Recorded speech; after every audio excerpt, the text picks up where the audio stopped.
The notification light on my phone blinked at 11:51 p.m.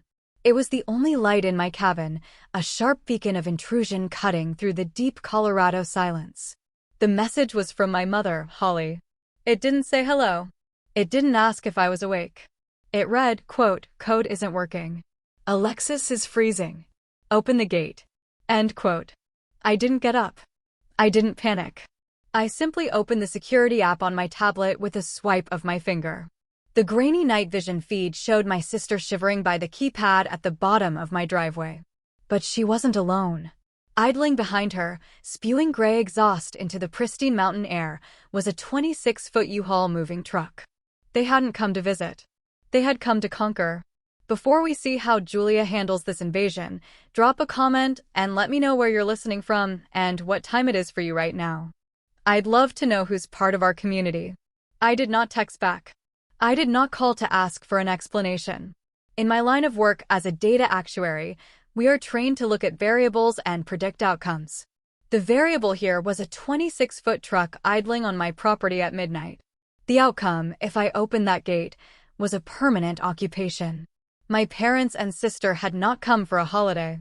They had come because they had burned their own lives to the ground and decided my sanctuary was their insurance policy. I watched the screen.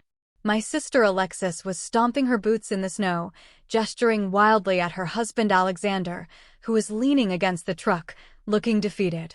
They were waiting for the gate to slide open. They were waiting for me to play my role. The beautiful, quiet sister who absorbed the family's chaos so they didn't have to. With a tap, the camera feed vanished, replaced by my smart home administration panel. I scrolled down to the security tab. There was the guest code I had given my mother 2 years ago for emergencies. My finger hovered over the trash can icon. I didn't hesitate. I tapped delete. Then I tapped confirm.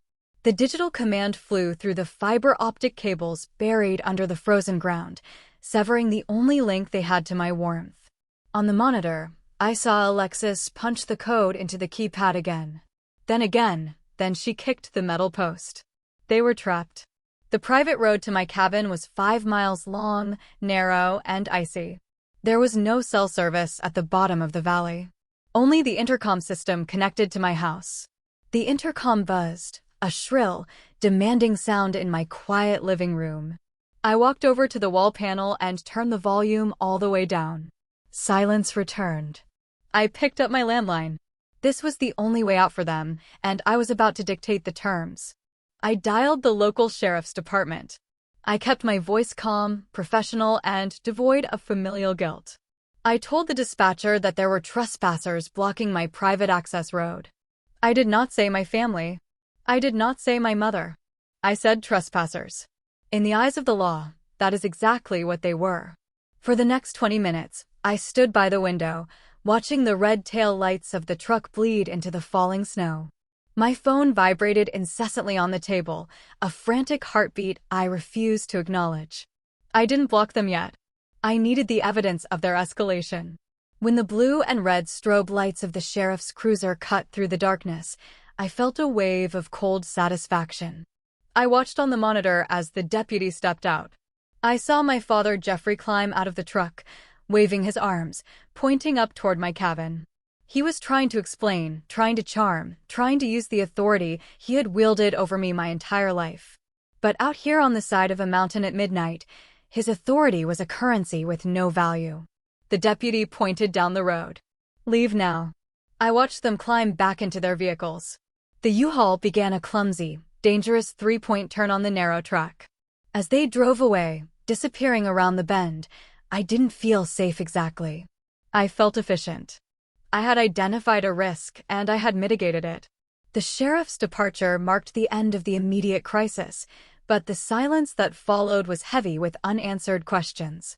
Why had I been so brutal? Why didn't I just talk to them? Why didn't I just give them a chance? I sat at my desk and opened a new spreadsheet. It wasn't for work. It was for my sanity. I titled it The Cost of Survival. Most people look at my life, my paid-off cabin, my savings account, my quiet evenings, and call it luck or privilege. Or maybe just selfishness. They see the result, but they don't see the invisible chain I forged. Link by painful link to pull myself out of the hole my family dug for me. Row 1. Date January 15th, 7 years ago. Expense, $45,000. Description, Alexis's credit card debt consolidation. I typed it out staring at the number. I was 22 then, fresh out of college, working 80-hour weeks as a junior analyst. I lived in a basement apartment with no windows to save on rent. Alexis was living in a loft downtown, posting photos of her abundant life while drowning in interest payments. My parents had called me crying. "She'll be ruined, Julia. She'll never get a job with that credit score. You have savings. Help her." So I did. I emptied my account. I bought her freedom with my labor. Row 2. Date March 10th, 5 years ago. Expense $12,000. Description, parents' emergency home repair. Turns out the emergency was a sunroom renovation they couldn't afford. They didn't ask. They just sent me the contractor's invoice. I paid it because that's what the good daughter does. I kept typing. The list grew longer. Bail money for Alexander's failed startup. The down payment on a car Alexis needed for her brand image.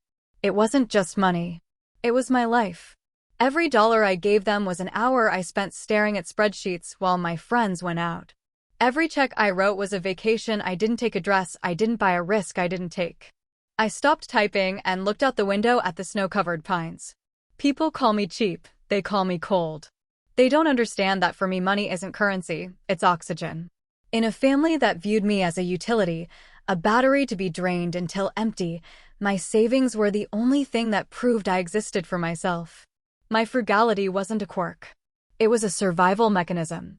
It was the only way I could buy back pieces of my own future. Then the final entry date, 1 month ago, event the eviction. I hadn't known about it at the time. I found out later from a neighbor. My parents had co-signed Alexis's lease in Chicago. When she stopped paying rent to fund her lifestyle brand, the landlord threatened to sue. My parents, terrified of the financial hit, negotiated a lease break. They agreed to vacate the apartment by February 1st. They didn't tell me. They didn't ask if I had room. They just assumed. They assumed that the good daughter, the smart sister, the one with the steady job and the quiet life, would naturally absorb the disaster. They canceled her lease because they believed my home was already theirs. I closed the laptop. The screen went black, reflecting my own face. I didn't look like a victim. I looked like an actuary who had finally balanced the equation. I had spent 7 years buying my freedom. Tonight, I simply refused to issue a refund. The sun rose over the continental divide, painting the snow in shades of violent pink and gold. It was the kind of morning that usually made me pause and breathe, grateful for the isolation. But today, the silence inside the cabin was broken by the angry buzz of my phone against the pinewood table. The digital siege had begun. I didn't pick up the phone to answer. I picked it up to collect data. The first notification was from Instagram. My sister Alexis had posted a reel 3 hours ago. It already had 12,000 views. I tapped the screen. The video opened with a close-up of Alexis's face artfully streaked with mascara tears. She was wrapped in a thin motel blanket, shivering for the camera. The caption read, "Abandoned by my own sister in the freezing mountains." I watched it with clinical detachment. We just wanted to see her. Alexis sobbed into the lens. We drove all night to surprise her for the holidays, and she locked us out. She called the police on her own parents. We're stranded in a motel with nothing. She didn't mention the moving truck. She didn't mention the 26-foot U-Haul filled with her furniture that was currently parked in the Motel 6 lot. She didn't mention that she had canceled her lease in Chicago without asking me if I had room. In her narrative, she was the little match girl, and I was the cruel innkeeper slamming the door. The comments were rolling in like an avalanche. "Your sister is a monster," one user wrote. "Who does that to family?" wrote another. Strangers who knew nothing about my life were diagnosing me as a narcissist, a sociopath, a villain. Then came the texts from my parents. They weren't reading the comments. They were coordinating the assault. My mother, Holly, sent a screenshot of a receipt. We're at the Motel 6 in Silverthorne. The rate is $180 a night. We need 2 rooms. You need to Venmo us $500 immediately to cover this and food. This is your fault, Julia. Fix it. I set the phone down and looked out at the frozen landscape. A younger version of me would have panicked. I would have felt the crushing weight of guilt, the programmed response to my mother's disappointment. I would have thought, maybe I am the monster. Maybe I did overreact. But I wasn't that person anymore. I looked at the situation through the lens of my profession. In risk analysis, you have to understand the root cause of a failure to prevent it from happening again. I realized then that my parents weren't crazy. They weren't evil cartoon villains wringing their hands. It was something far more insidious. They were conditioned. For 30 years, they had operated in a family system where my role was the fixer and Alexis's role was the star. They had normalized a specific kind of cruelty, the cruelty of extraction.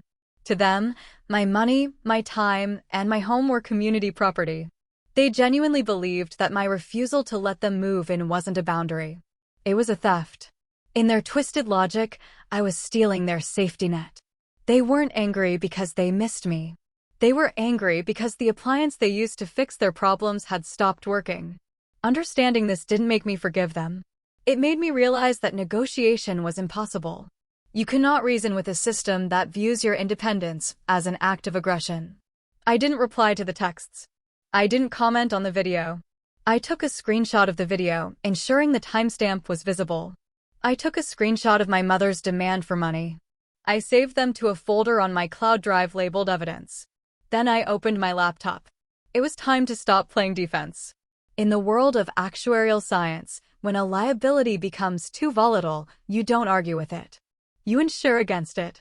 I stopped treating this as a family squabble and started treating it like a hostile corporate takeover.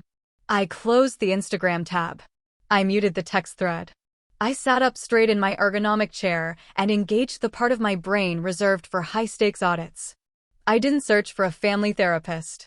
I searched for a property attorney licensed in Colorado, specifically one with a reputation for aggressive boundary enforcement. I found a man named Robert whose reviews described him as expensive but lethal. I dialed his number. The consultation fee was $300 an hour. It was the best money I had ever spent. For the next 2 hours, feelings were irrelevant variables. I dealt in facts. I forwarded him the deed to the cabin solely in my name. I forwarded the security footage of the U-Haul blocking my access road. I forwarded the screenshots of my mother's demand for money and Alexis's public defamation. Robert didn't offer sympathy. He offered strategy. By noon, we had drafted a formal cease and desist order.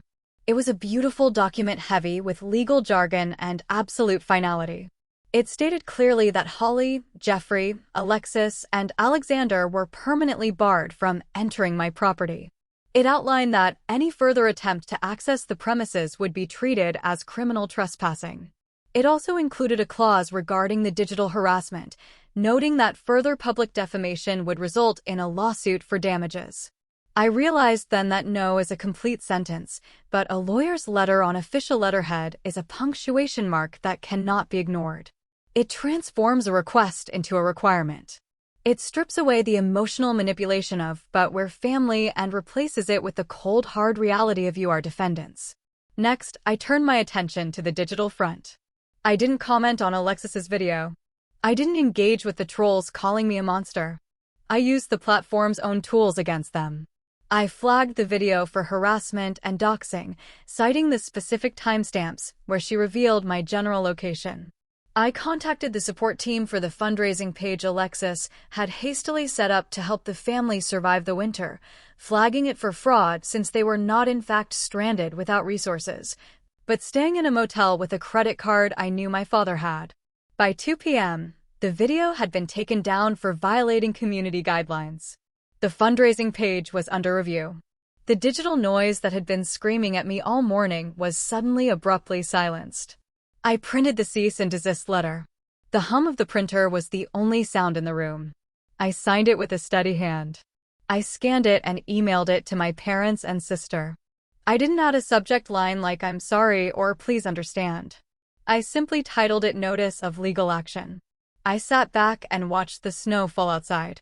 I had built a fortress not just of timber and stone, but of paper and law. They wanted a reaction. They wanted tears. Instead, I gave them a firewall. I was no longer their daughter or their sister. I was the plaintiff. Robert called 3 days later. His voice was grim, stripped of the usual professional distance lawyers maintain. "Julia," he said, "I found something while pulling the property records to register the cease and desist. It's significant." I put the phone on speaker and opened my laptop. "Tell me." "Your sister, Alexis, he began registered an LLC 3 months ago. Mountain Soul Retreats, and the registered business address isn't her apartment in Chicago. It's your cabin address." I felt the blood drain from my face. "What?" "It gets worse," he continued. "I did a search for the business name. She has a website. She's been selling tickets." I typed the name into my browser. The site loaded instantly. A sleek, professionally designed page featuring photos of mountains, yoga poses, and holistic wellness quotes. And there, front and center under the upcoming retreats tab, was my living room. Not a stock photo, a photo taken from the Zillow listing when I bought the house. "Restore your spirit in the Colorado wilds," the copy read. "Join us for an exclusive 7-day immersion at our private sanctuary. Gourmet meals, guided meditation, and luxury accommodations included." "Scroll down to the dates," Robert said. I scrolled. Winter Solstice Retreat, December 15th to December 22nd. Sold out. December 15th was next Monday. "She sold tickets to a retreat at my house," I whispered, the absurdity of it choking me. "Without asking me, without even having a lease." "She has a lease," Robert said. "Or rather, she has a document that purports to be a lease. She submitted it to a small business lender to secure a $50,000 startup loan." I pulled the filing. "It has your signature on it, Julia." "Or a very bad forgery of it." The world tilted. This wasn't just entitlement anymore. It wasn't just a toxic family dynamic where boundaries were ignored. This was criminal fraud. Alexis had forged my signature on a legal document. She had taken money from a bank under false pretenses. She had taken money from customers, real people who had paid $2,000 each, according to the site, for a service she could not provide. That's why they came, I realized, speaking more to myself than to Robert. That's why the moving truck. They weren't just looking for a place to crash. They were coming to set up. They were going to turn my home into a hotel. If those clients show up on Monday and there's no retreat, Robert said Alexis is looking at multiple counts of fraud, theft by deception, forgery, and if your parents knew about it and helped her move the furniture, which the truck suggests they did, they're accessories. I looked at the website again, at the photo of my sanctuary stolen, and commodified at the smiling picture of Alexis in the About Your Host section, describing herself as a visionary healer. This was the kill shot. I didn't need to argue about feelings. I didn't need to explain why I deserve space. I held the nuclear codes. "Robert," I said, my voice steady, "send everything you found to the local district attorney and send a copy to the bank that issued the loan." "Are you sure?" Robert asked. "Once we do that, there's no going back. Your sister could go to prison." I thought about the years of financial abuse. The $45,000 of debt I paid. The way my parents had canceled her lease assuming I would catch her. The way they had called me a monster for protecting my own home. "I am sure," I said. "Do it." The family returned 2 days later. The snow was falling in thick, heavy sheets, reducing visibility to a few feet. It was the kind of weather that made the mountains dangerous for anyone unprepared. I saw the headlights first. 2 weak beams cutting through the storm. Then I saw the car, a rented SUV, parked at the locked gate. My phone rang. Unknown number. I ignored it. The intercom buzzed. I ignored it. I walked to the wall panel and turned the monitor on. My mother, Holly, was standing in the snow, pressing the intercom button repeatedly. She wasn't wearing a heavy coat, just a fashionable puffer jacket that was useless against the altitude. Beside her, Alexis was wrapped in a scarf, looking pale and terrified. "Julia, please." My mother's voice crackled through the speaker, thin and desperate. "We know you're in there. Please answer." I watched them for a moment. They looked small. They looked pathetic. The anger I had expected to feel wasn't there.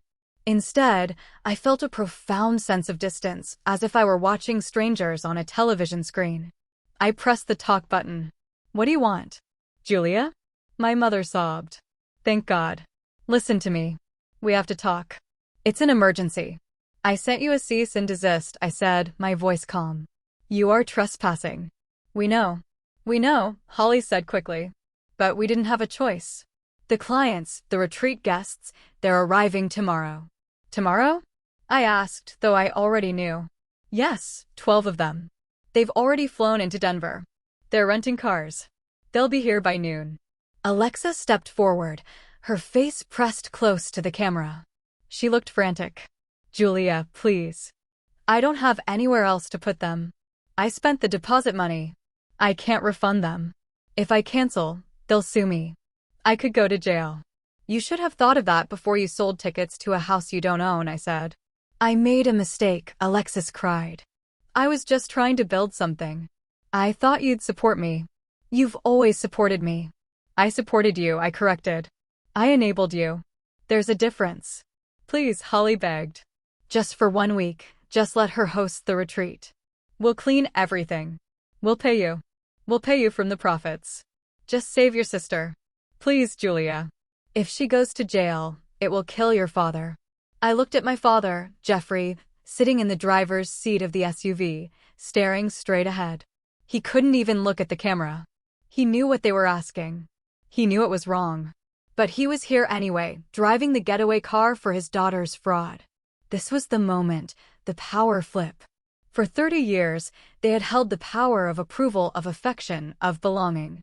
They had dangled it in front of me, making me jump through hoops to earn it.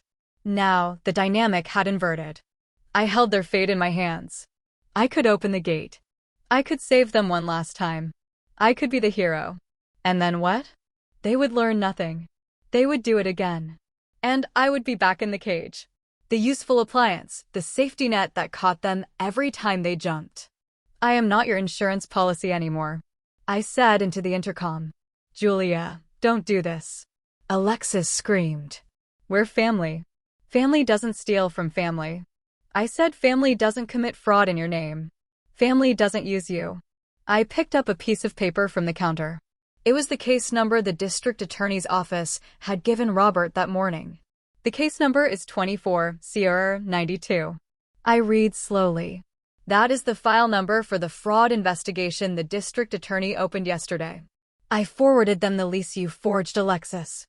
I forwarded them the website screenshots. The bank has already frozen the business account. On the screen, Alexis collapsed. Her legs just gave out and she sank into the snow. Holly screamed.